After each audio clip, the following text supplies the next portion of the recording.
Jair Bolsonaro, ao longo dos seus 25 anos de vida parlamentar, conquistou respeito entre seus pares e é considerado por grande parte da população como um deputado firme e contundente, que defende com garra seus pontos de vista e que não teme em falar o que pensa. Eu convido o ilustre deputado a ocupar a tribuna para nos brindar com sua visão sobre o que podemos visualizar para o futuro do Brasil.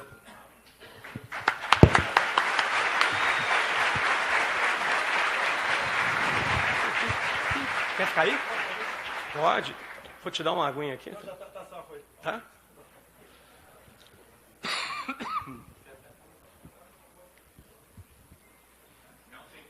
Vou puxar, hein? Cadê o sem fio? Oi. Henrique, o sem fio. Porque se eu ficar parado, eu durmo.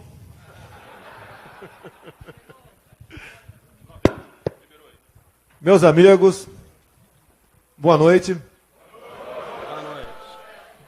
É uma satisfação estar aqui.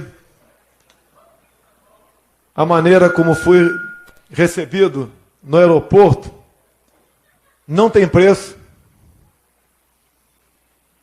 E às vezes eu me pergunto, né? O que eu estou fazendo? É coragem ou é loucura? Eu prefiro dizer por vocês que isso é patriotismo.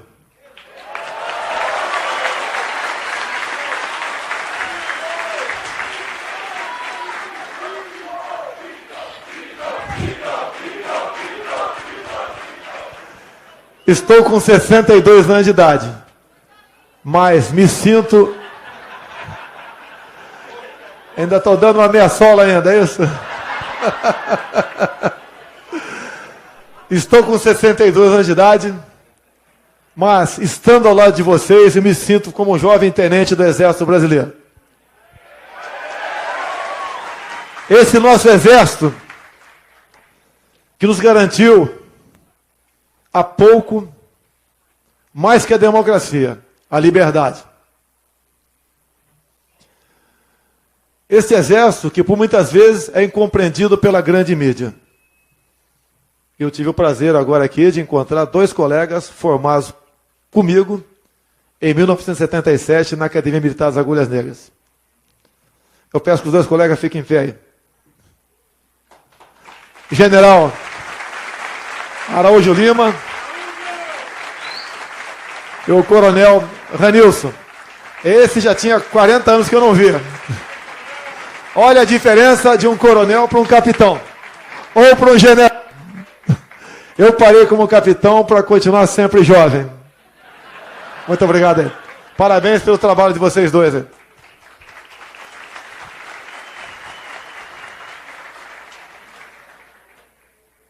E a última para aquecer, né? Eu não sou tão bom assim. Os outros é que são muito ruins. Não vamos aplicar a prova do Enem para mim, Lula e Dilma. Que eu tenho certeza que teria uma nota maior que os dois juntos.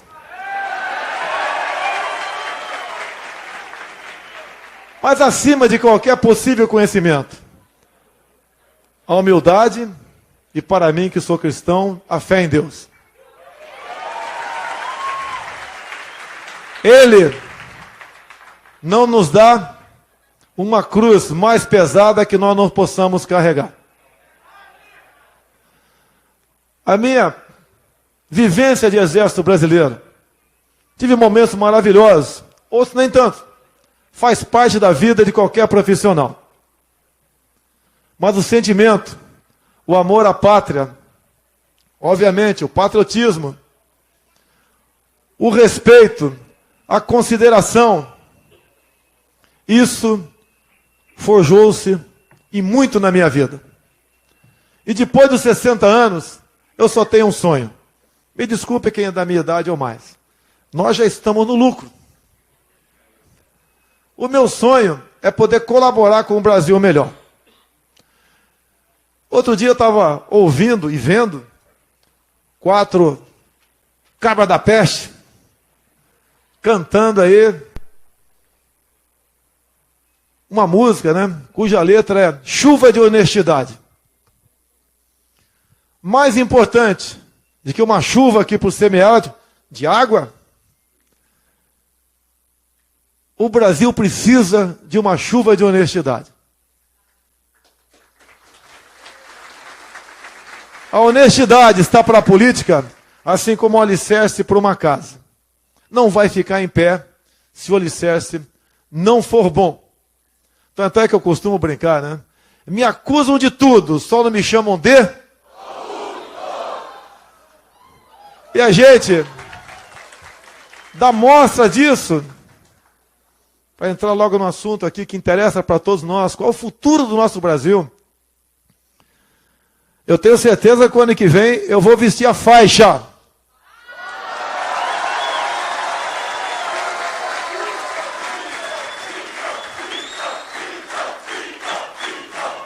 A faixa de Botafogo campeão.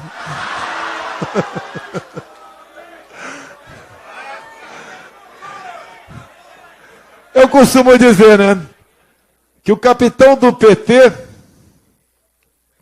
há pouco estava na Papuda. O capitão do Exército está aqui.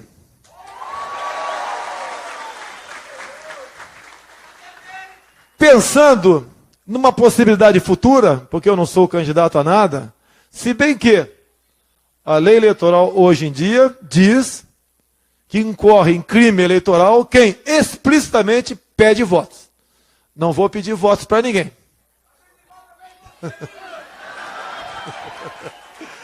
Eu só serei candidato se vocês assim o desejarem.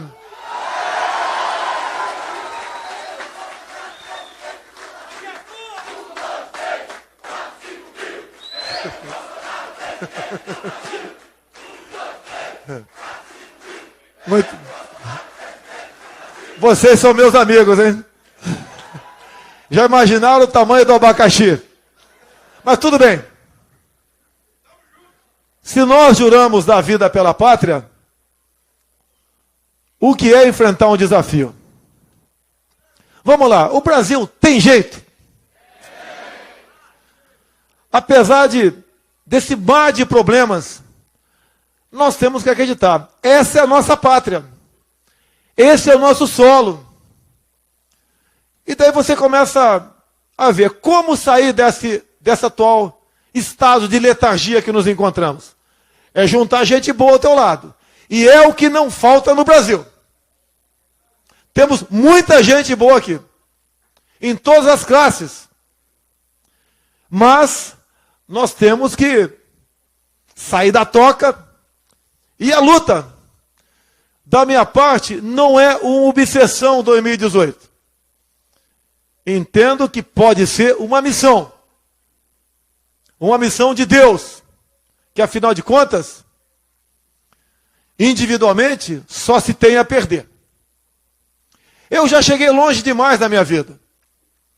Tentei ser sargento da aeronáutica via concurso especialista. Não obtive sucesso.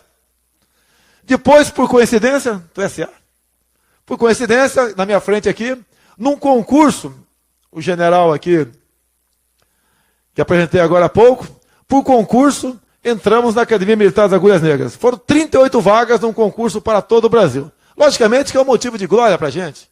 Um concurso dificílimo. E naquele tempo, o futuro era, vai ser militar ou trabalhar no Banco do Brasil.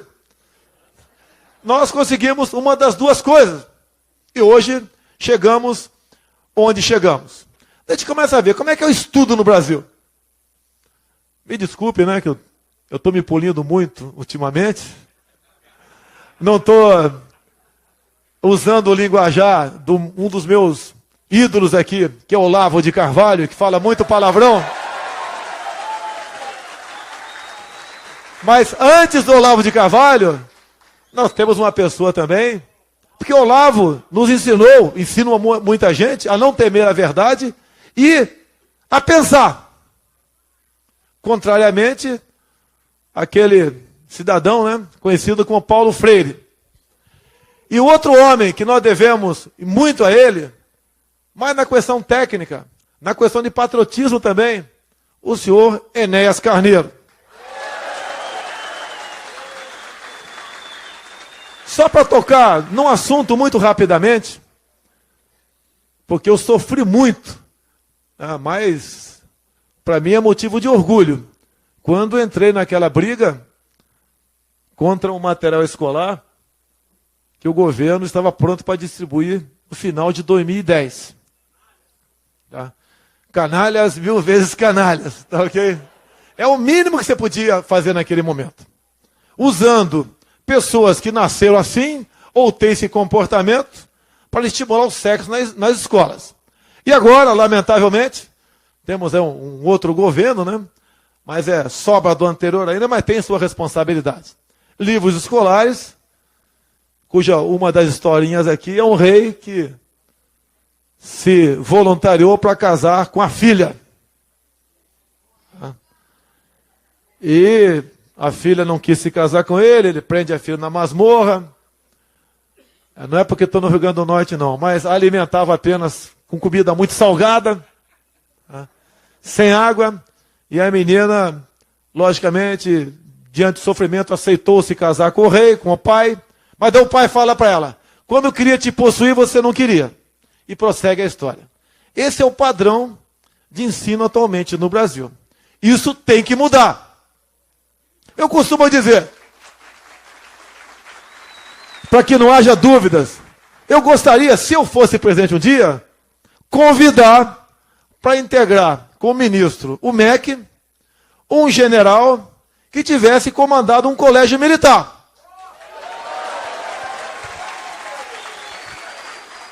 Ou a gente trata como deve ser tratada essas coisas, ou está fora. Repito aqui que não sou candidato a nada, apenas um sonho isso daí. Não pode o MEC continuar com esse tipo de material.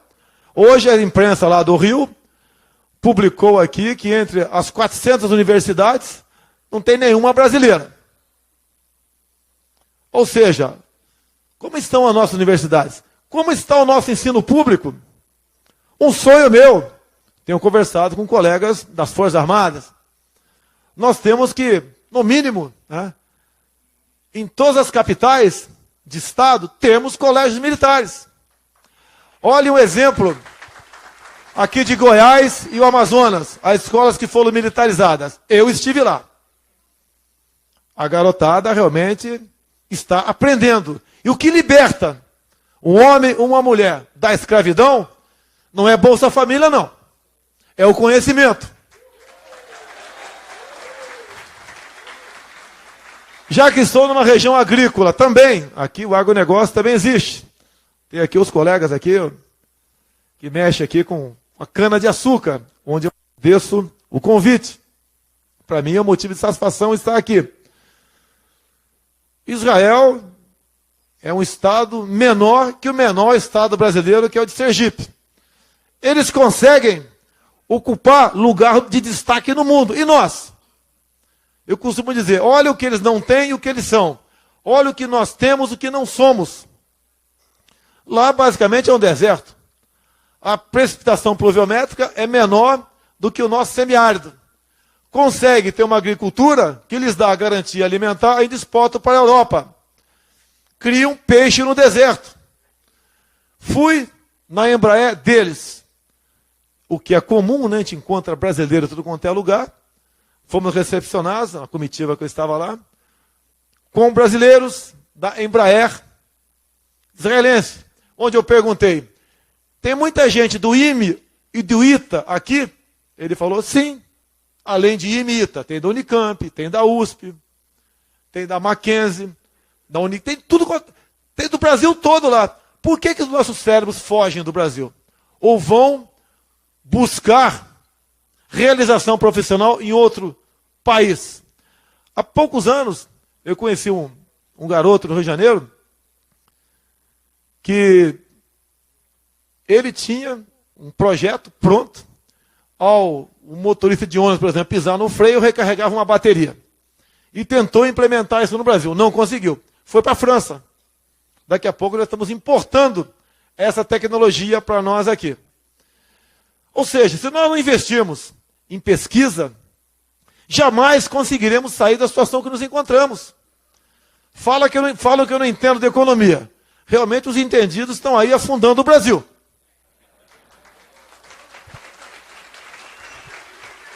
Até para dar uma deixa aqui, né, para o período militar. Castelo Branco, Costa Silva, Médici, Gás e Figueiredo. Eles foram formados em cavalaria, infantaria e artilharia. Nenhum em economia. Trouxeram em 21 anos o Brasil da 49ª à 8ª economia no mundo. Com democracia. Que hoje nós não temos democracia no Brasil. Se o Brasil começar a investir nessa direção, teremos reflexo na economia. E eu quero dar um exemplo aqui bastante objetivo. Tive há pouco tempo em Roraima. Fui acusado por um jornal de São Paulo de estar gastando dinheiro público para fazer campanha. Mas não vou entrar no mérito tocante a isso. Fui lá em Roraima ver dois problemas lá. Uma questão da invasão da fuga de venezuelanos, que realmente o Estado está sofrendo muito com isso. Os hospitais estão cheios de venezuelanos, as escolas, aumentou a criminalidade, prostituição também, à luz do dia. Tá? Mas fui ver por que aquele Estado não vai para frente. Até tem a ver com um caso ocorrido agora segunda-feira aqui no Brasil. Eu não sei se o pessoal gostou ou não, mas o nosso querido Michel Temer, por decreto, triplicou a reserva, a Chapada dos Veadeiros. Então fui ver lá. Ninguém sem energia sai de casa. Nós, mal alimentados, com fome, não saímos de casa. Um Estado, um país também não tem como ir para frente sem energia. Roraima não tem energia. Metade da energia elétrica vem da Venezuela, de péssima qualidade. Outra metade de uma termoelétrica. Se nós quiséssemos fazer uma hidrelétrica, por exemplo, no rio Cotingo, que comportariam, pela topografia, 3 hidrelétricas, teríamos não sérios problemas, mas praticamente impossibilitado esta vontade, por quê? Por questões indigenistas e também questão ambiental. O Brasil está se sufocando ao se entregar a esse tipo de política. Agora, um assunto que é muito caro a mim, eu peço desculpas aos dois oficiais da minha turma aqui, eu já conversei com gente mais antiga do que vocês, sobre a nossa Amazônia. Ou melhor, a Amazônia é nossa? As Malvinas eram da Argentina? O que aconteceu em 82? Perderam. O mundo todo, ou melhor, o mundo nuclear, o mundo potencialmente reconhecido como força militar, obviamente está de olho na região norte nossa. Por que a região norte? Se vocês olharem no mapa de metais, o mapa metalogenético, vão ver que é a região mais rica do mundo. Quando alguns mais ao sul falam em tornar-se independentes, logicamente que isso nem passa pela minha cabeça. Mas se eu fosse o presidente, ou o imperador, ou o dono de Roraima, em 2 décadas, nós seríamos uma potência tão próspera como é a Coreia do Sul, ou como é o Japão. Bem, daí a pergunta, a Amazônia é nossa? Se o mundo todo está de olho, se a ONU trabalha insistentemente pela autodeterminação dos povos indígenas, de modo que eles venham mais cedo ou mais tarde criar novos países dentro do Brasil. Nós sabemos que nossas Forças Armadas, desde Fernando Henrique Cardoso para cá, foram praticamente destruídas materialmente. Lógico, não vai destruir o nosso amor à pátria. Materialmente, praticamente destruídas. Agora, o objetivo dessa destruição é porque nós somos o último obstáculo para o socialismo. O último obstáculo para uma bandeira vermelha.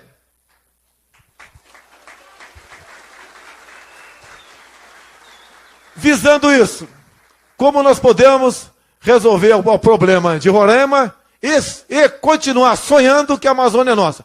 Procurei o ex-embaixador americano, Sobel Cliff. Algumas semanas depois, fui convidado por um secretário da Embaixada Americana no Rio de Janeiro. O total, 5 horas de conversa. O que eu fui propor para eles, num primeiro momento, e no segundo, já que eles me convidaram basicamente para me sabatinar, tendo em vista estar crescendo em pesquisas, e a gente ser uma possibilidade, isso não passa pela minha vontade, passa pela vontade dos senhores. Eu fui conversar com eles a questão mineral do Brasil também. A China tem praticamente invadido o continente africano, em especial Angola, um país rico em petróleo e diamante. Fui conversar com eles e botei para fora, coisa que eu começo a falar agora, porque obviamente interessa. Interessa e não é mais o caso manter-se em sigilo. Sei da minha estatura, sei onde posso chegar, reconheço a quase insignificância na política até há pouco tempo, reconheço. Mas o Brasil bate no meu peito muito forte. Falei com eles, a China praticamente está fechando um acordo com o Brasil para tirar nióbio de Catalão. Já dominam Niquelândia. Tiram nióbio do rejeito de uma mineradora que existe em Cajati, Vado Ribeira. A China estaria por trás, não tenho certeza, na demarcação de grandes áreas para índios paraguaios ali no Vale do Ribeira. Montanhas de grafite, onde entraria aquela história do grafeno, que alguns vão para o deboche para cima de mim. Ou é ignorância, ou é gente que não quer que o Brasil valorize o que é seu. Não sei se a China também, mas eles estão fazendo a coisa certa na ótica deles. Entrando ali na região de Eldorado Paulista, também demarcando grandes reservas indígenas. O que existe naquele local? Esmeralda.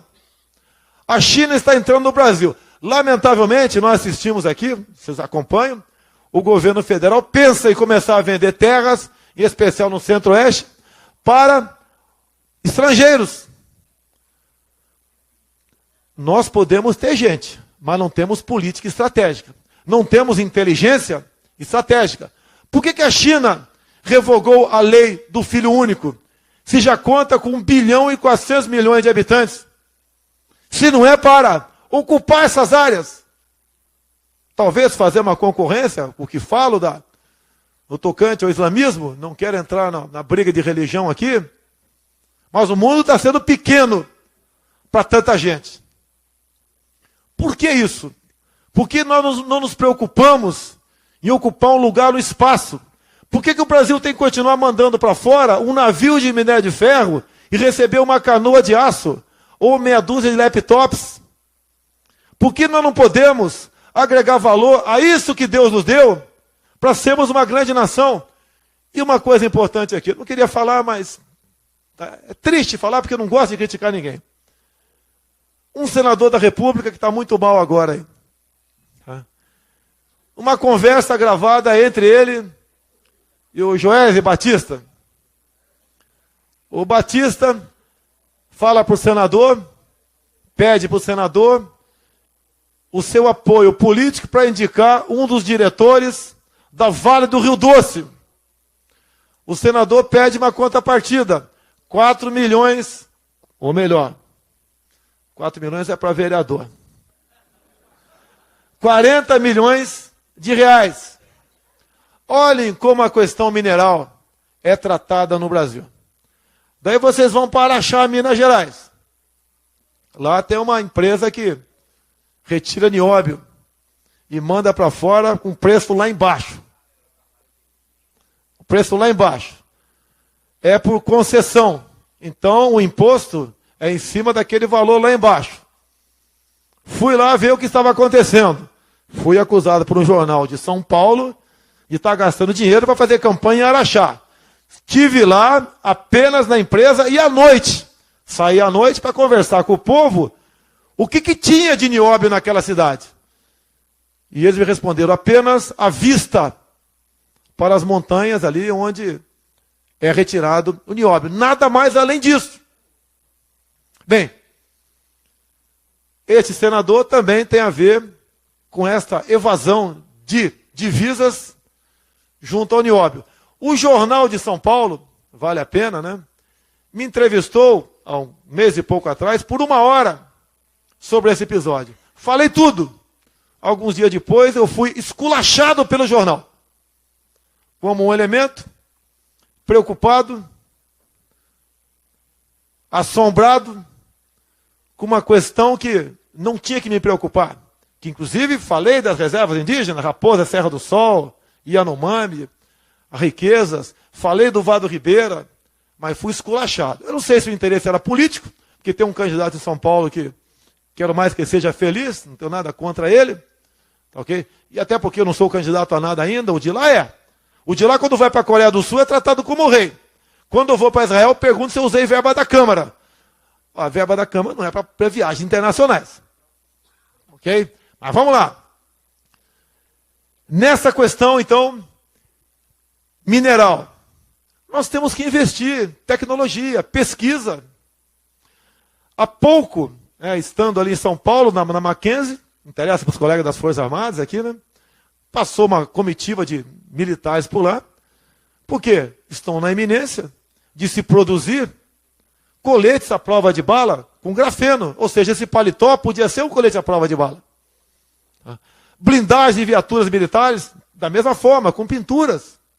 E segundo os pesquisadores lá da Mackenzie em São Paulo, nos próximos 10 anos, o mundo movimentará com grafeno $1 trilhão.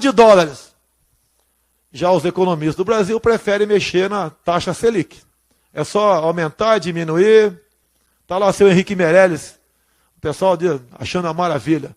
Ele era do Conselho Administrativo da JBS Friboi. Sem comentário, não vou discutir. Não vou discutir o trabalho dele lá.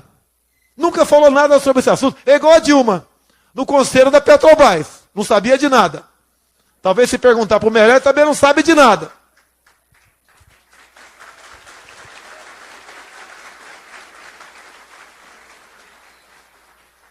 Vamos lá. Então, com as autoridades americanas, o que eu propus? Se um dia eu chegar lá, no ano 2100, 2200, eu gostaria, no ano que vem, a faixa do Botafogo. Essa está garantida. Eu gostaria de explorar o nosso subsolo, não por concessão, mas por parcerias. Quando você entra lá em Araxá, tem uma reta de uns 400 metros, tem umas 70 bandeiras. Lógico, algumas bandeiras a gente conhece, outras não. E vi algumas conhecidas, vi lá da Argentina e tantos outros.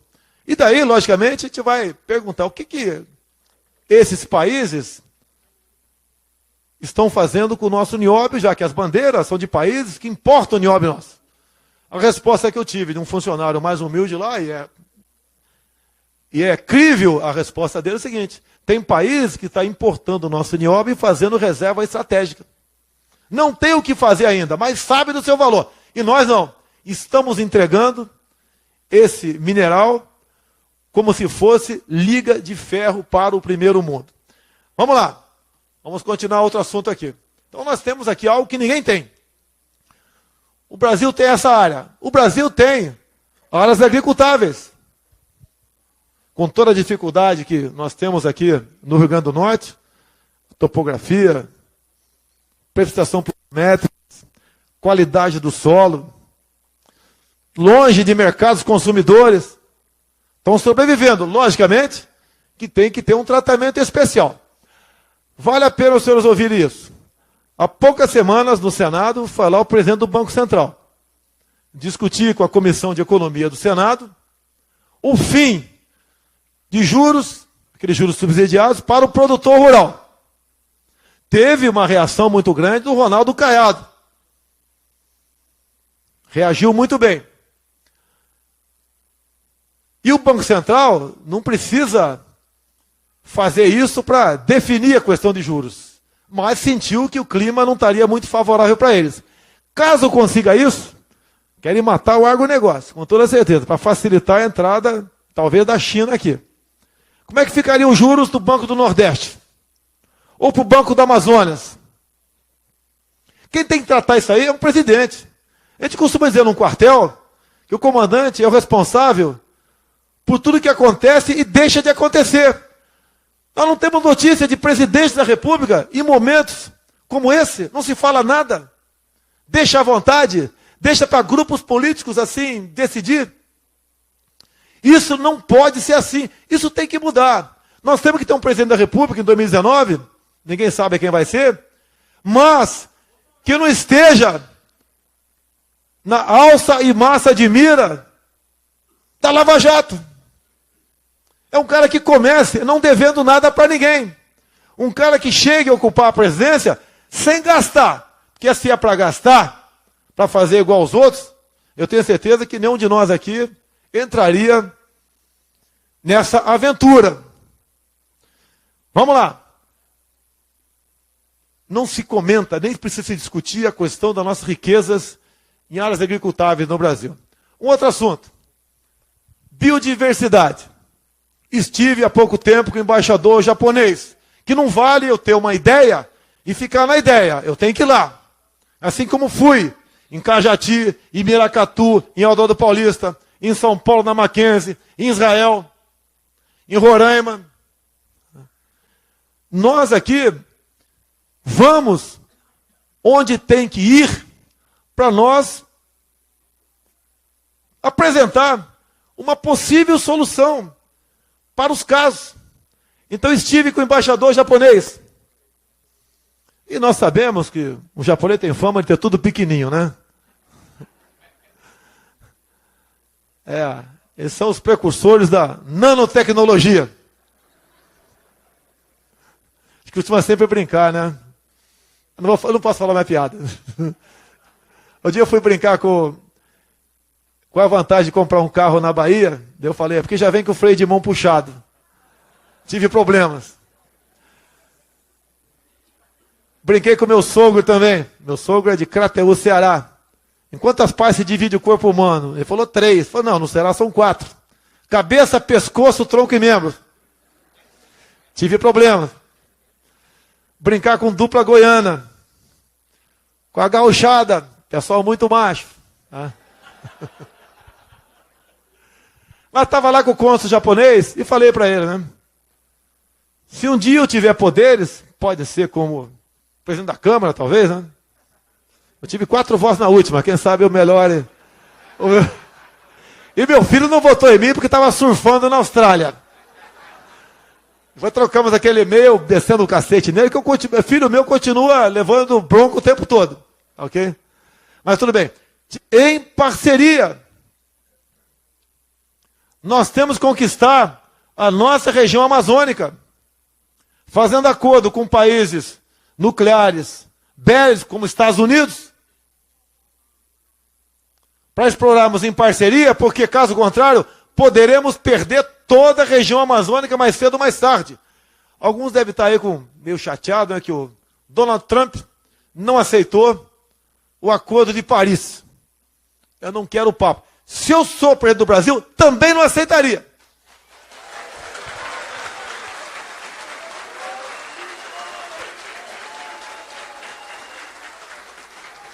Vale a pena aqui uma rápida passagem. Foi tratado lá de forma escondida, conhecido como triplo A. O que é 3 vezes A? Andes, Amazonas, Atlântico.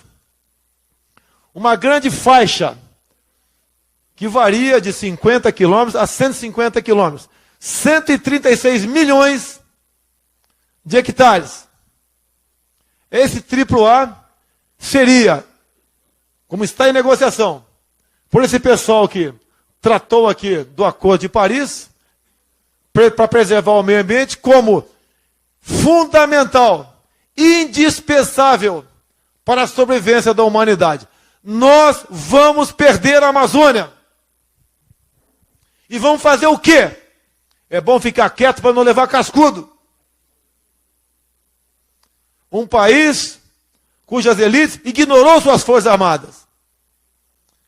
Se quer o poder de persuasão, nós temos o poder de exercê-lo, ou a capacidade.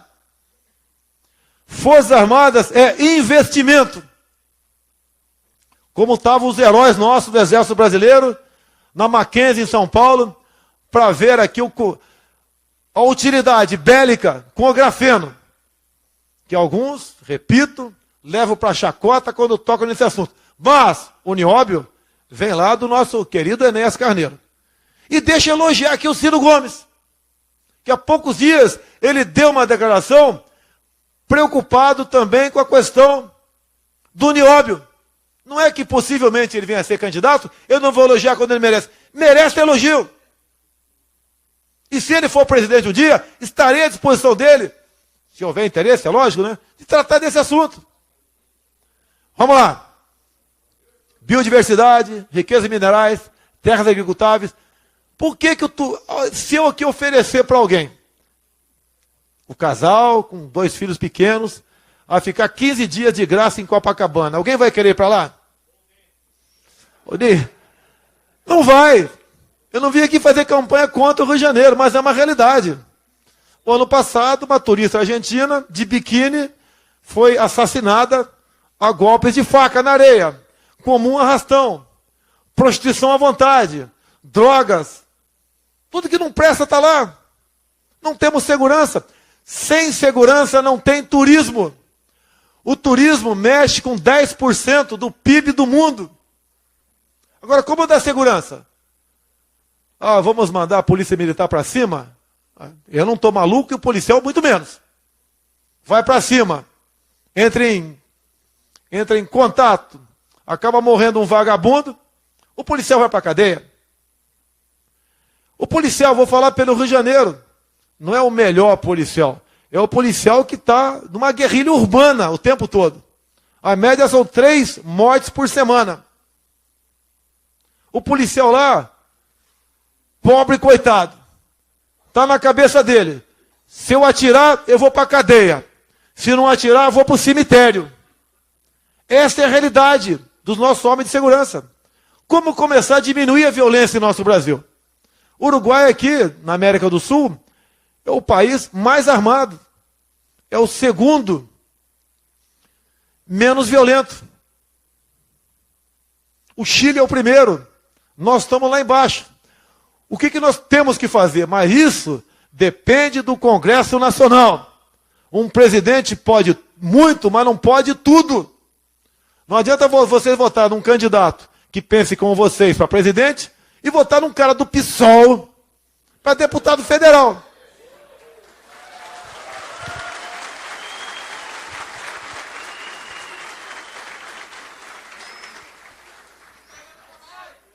A prova que tudo deu errado, de Fernando Henrique Cardoso para cá, é o mapa da violência.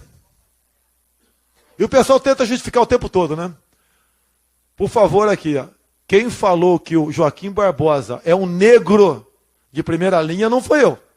Porque se eu faço, eu estou preso. Se eu falo, eu estou preso agora. Foi lá o ministro Barroso. É comum você ver, quando tem aquele pessoal especial, os globais, né, discutindo a violência, cada 10 mortes, 7 são negros e 3 são brancos. Até parece que eu tenho um negão aqui, ou não, por acaso? Vem cá, uma escurinha aqui, vem aqui. Uma escurinha aqui, vem cá. Vamos supor que nós dois aqui fôssemos assaltar um banco. Ia chegar a polícia, ia só dar tiro nele, que é mais escurinho do que em mim. Não existe isso. E quem mais mata no Brasil? É branco ou é negro? Não sei. Não me interessa. Nós temos que tomar providência com quem aperta o gatilho de forma ilegal. E não com a cor da pele. Quer ver? Falam que eu sou contra a mulher. Eu queria que 3, pode ser meninos ou senhoras, ficassem aqui. Só três aqui. Vamos fazer aqui um teste aqui. Dizem que eu sou misógino. Fica aqui. Dizem, só três. Então, chegou. Olha só, fica aí, 4. Olha a responsabilidade de vocês para comigo. Nós estamos falando de violência contra a mulher. Vamos supor que vocês estejam andando de carro sozinhas. O carro furou o pneu, você parou na estrada. Ou então você está num local, sozinha, longe, e de repente aparece um homem que você já tem um sentimento que é um vagabundo. Aquele sentimento feeling, esse cara é bandido. E chega, por exemplo, se aproxima de vocês. Você tem um sentimento que vai fazer uma maldade com vocês. Ok? Você prefere, vou dar 2 alternativas para vocês. A primeira alternativa, você saca do bolso um papel e fala o seguinte: olha aqui a lei do feminicídio.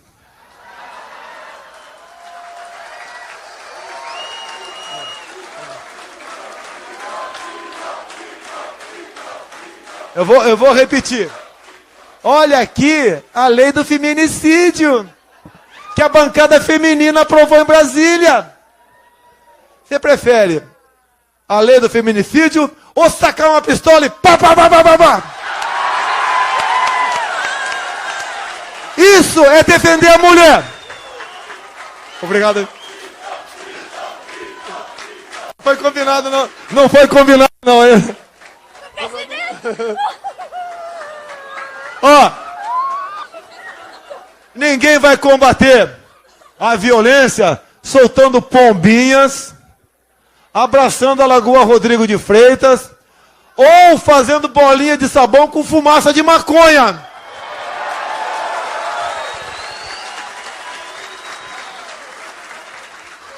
Violência se combate com energia ou com violência. Se o vagabundo está com um revólver, o policial tem que ter uma pistola. Se o vagabundo está com pistola, o policial tem que ter um fuzil. Se o vagabundo está de fuzil, o policial tem que ter um tanque de guerra. Agora, isso nós precisamos botar na lei. Passa pelo Congresso Nacional. Passa pela responsabilidade de cada um bem escolher seus representantes. E como disse aqui no início da conversa, em quem vocês votarem o ano que vem, o voto vai ser contado para eles. Que nós vamos ter o voto impresso ao lado da urna eletrônica. Há 2 semanas, fui recebido com um tapete vermelho no TSE no Rio de Janeiro. Só não estava presente Gilmar Mendes, presidente do TSE. E lógico que a conversa foi para o lado da dificuldade que estão tendo para implementar a urna eletrônica, o voto impresso no ano que vem. Um dos argumentos, a maquininha pode engasgar. Ó, tá de brincadeira. Com a nossa tecnologia hoje em dia, um papel engasgar, não tem cabimento isso daí. Não tem justificativa para isso daí. O próprio ministro Gilmar Mendes, há pouco, falou da possibilidade de adiar a implementação do voto impresso. O deputado do PT, que é o relator de uma reforma previdenciária, da reforma política agora em Brasília, né, quer também revogar a lei que garantiu o voto impresso. Aí é golpe, Nós temos como ter eleições limpas no ano que vem. Hoje nós temos que apelar para aqueles 40% que se abstêm ou voto nulo, que não haja dessa maneira.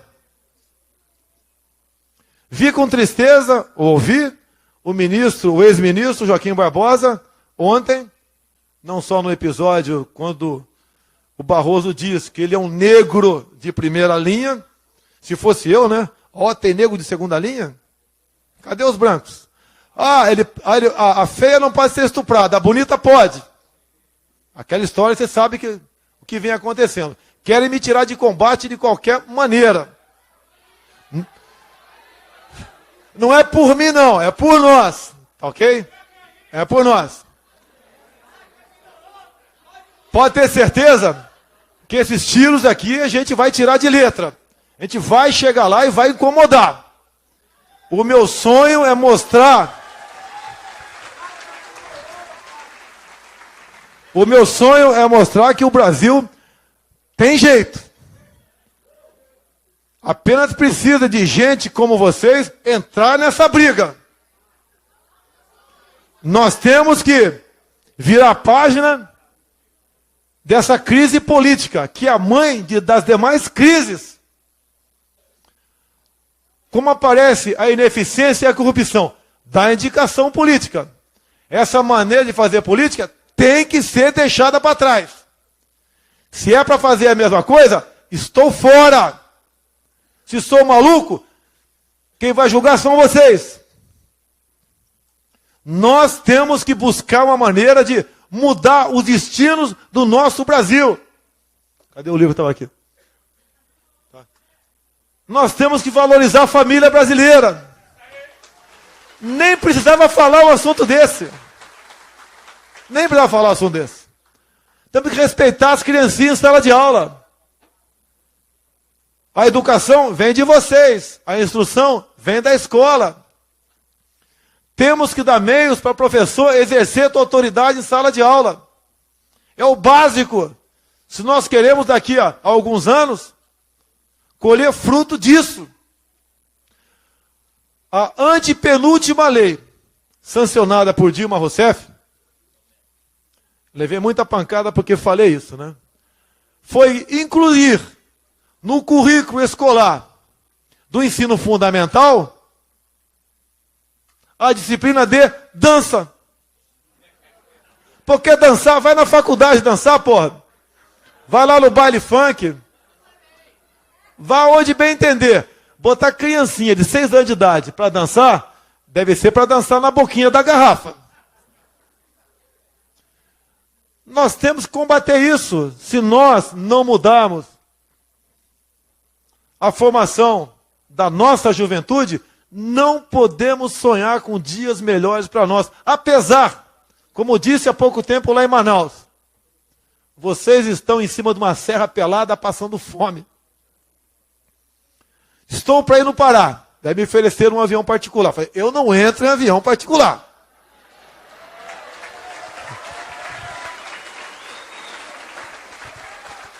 Pode me derrubar, mas não vai ser num avião particular.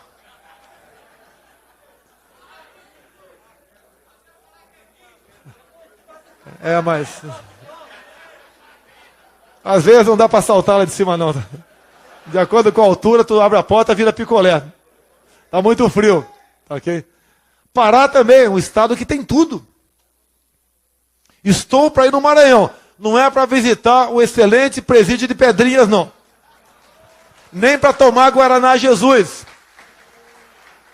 É o estado mais pobre do Brasil. E por ocasião das eleições municipais de 2016, o governador do PCdoB bateu no peito e se gabou aqui. Mais prefeituras comunistas que o Maranhão, só a China. Costumo dizer, tão ou mais grave que a corrupção é a questão ideológica, impregnada em grande parte da nossa juventude. Alguém tem que buscar o ponto de inflexão para tudo isso. Tem muita coisa errada. Dá vontade de falar que praticamente só tem coisa errada. Temos um Supremo que legisla. O pessoal da Polícia Militar aqui. Tem uma decisão de uma turma do Superior Tribunal de Justiça, é bom vocês ficarem ligados nisso, né? Que diz que desacato não existe mais. É liberdade de expressão. Ou seja, se um policial para um cara, e o cara manda o policial catar coquinho, é bom vocês ficarem quietos, porque isso é liberdade de expressão, segundo uma turma do STJ. Temos que buscar maneira de inverter tudo isso aí. Agora, para quem está lá fora, está muito bom. Nós aqui brigando, né? Como me botaram na briga ali o cara é homofóbico. O cara é misógino. Não gosta. Quando me chamaram de misógino, né, que eu não gosto de mulher, eu falei, então eu sou gay.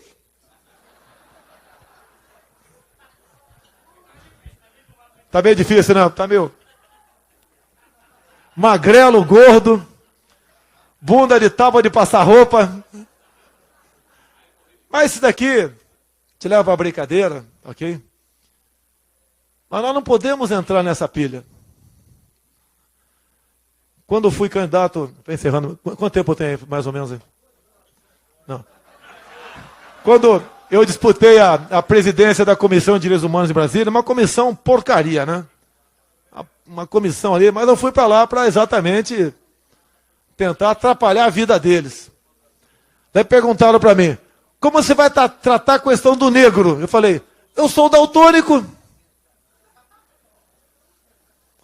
Nós não podemos criar privilégios ou benefícios, seja o que for, uma pessoa só porque tem um gosto diferente, uma cor da pele diferente, seja o que for. Nós temos que tratar o povo brasileiro como um povo, um ser humano como um qualquer. Qual a diferença de matar um homem e matar uma mulher? Por que feminicídio? Eu prefiro que a mulher pratique o homicídio. Por que essa diferenciação entre nós? Buscando soluções paliativas para tudo que vem acontecendo no Brasil, se nós temos o norte. E mais ainda, né? Quase que encerrando aqui. Eu tenho falado, meu prezado general, que se alguém do nosso perfil assumir a presidência em 2019, vai ter que contar em muito com as Forças Armadas e com as Forças Auxiliares pela manutenção da lei e da ordem.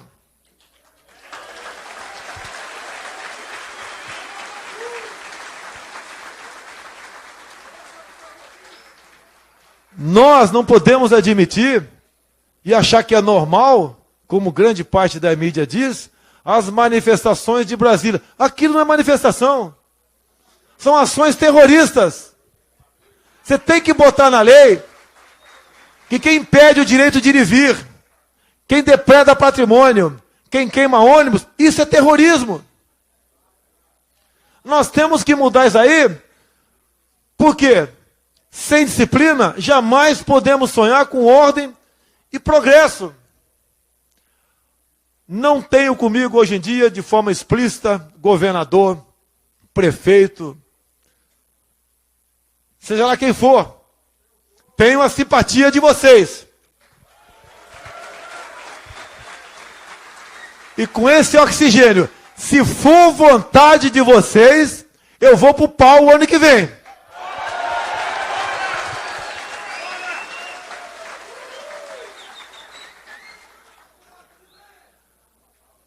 Os grandes partidos estão preocupadíssimos com as eleições do ano que vem. É óbvio. O futuro presidente vai indicar aí 3 ministros do Supremo. O Temer, se continuar, vai indicar o sucessor de Janot. Logicamente, pode não nos desagradar num ponto ou outro. Mas está botando para quebrar em cima dos corruptos. E não pode ser de maneira diferente. Botar lá alguém, como tinha Fernando Henrique Cardoso, conhecido como engavetador geral da União. Ou seja, tem muita coisa em jogo. E a mensagem final para vocês aqui é apenas essa, né? Dá para o Brasil sair desse atual estado de coisa. Eu digo para vocês, policiais, o linguajar pode ser pesado, mas comigo vocês vão ser gente.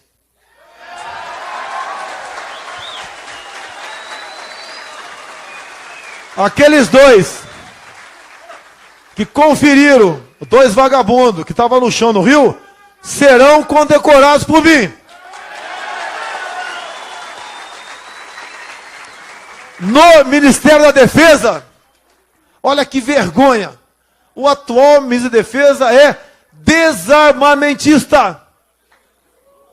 É a mesma coisa, tem alguém no centro cirúrgico que tem nojinho de sangue.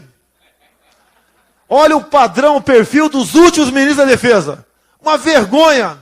Celso Amorim, quando aquele Evo Morales tomou a refinaria da Petrobras, com a declaração do Celso Amorim, que estava no Itamaraty, e depois foi para a Defesa, que o Brasil estava tendo um comportamento imperialista.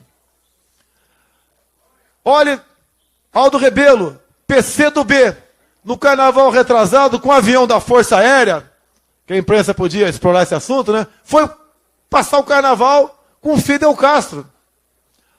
Ora, o outro ex-governador de Salvador, envolvido até o pescoço na Lava Jato. Nós temos que ter a defesa, assim como o americano trata com bastante seriedade esse assunto, um general de 4 estrelas e ponto final. Eu lembro quando o Bush resolveu invadir o Iraque. A França, apesar do poder de veto, a França votou ao contrário e ele invadiu. Mas quando ele tomou a decisão, tinha um afrodescendentão atrás dele, Colin Powell, fardado, dando a entender o seguinte: olha, se você não se convencer do que eu estou falando aqui, conversa com ele aqui atrás. As Forças Armadas têm que existir para exatamente garantir a vontade de uma nação, seja qual for. Só assim nós podemos ingressar no palco político internacional. Se não tivermos uma retaguarda, nada, em nenhum momento, poderemos fazer valer a nossa vontade. Olha o Lula há pouco tempo, jogando dinheiro fora, junto a países africanos, para exatamente conseguir apoio para ele ser indicado para uma cadeira no Conselho de Segurança. Só se ele quisesse essa cadeira para servir cachaça para os outros lá. Há pouco tempo, eu defendia, como tenente do Exército Capitão, que o Brasil devia ter a bomba atômica. Talvez o Araújo Lima também, talvez, naquela época, como tenente, concordar, pensasse nisso. Não sei se ele pensa diferente hoje, nem vou perguntar-lhe. Mas hoje em dia, eu passei a ser, pelo menos por enquanto, contra. Imagine o Lula com a pastinha na mão da bomba atômica. Para onde nós poderíamos ir? Meus senhores, eu teria muito a falar, falta falar alguma coisa de economia, falta falar sobre mais coisas sobre educação, falta muita coisa sobre o agronegócio, mas não estou em campanha, nem tenho um programa de governo. Afinal de contas, não sou candidato a nada.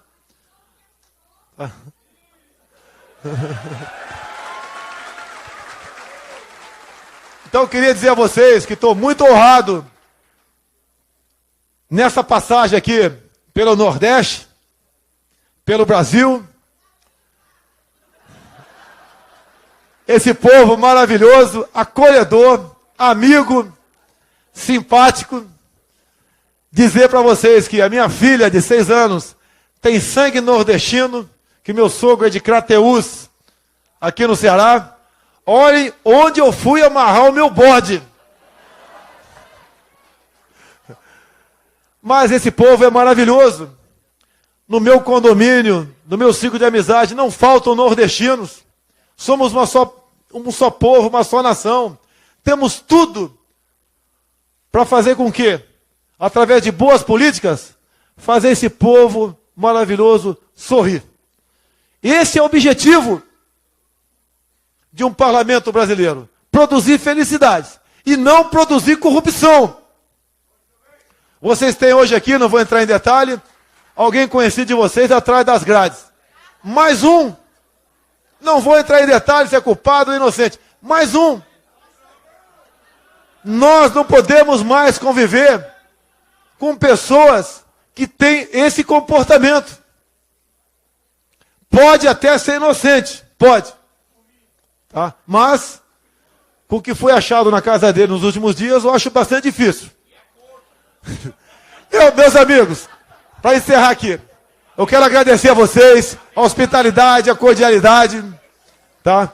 Peço a Deus poder voltar aqui com uma faixa de campeão Botafogo, dizer cada vez mais, sou apaixonado por vocês, e o nosso grito de guerra, Brasil acima de tudo, Deus acima de todos. Muito obrigado aí.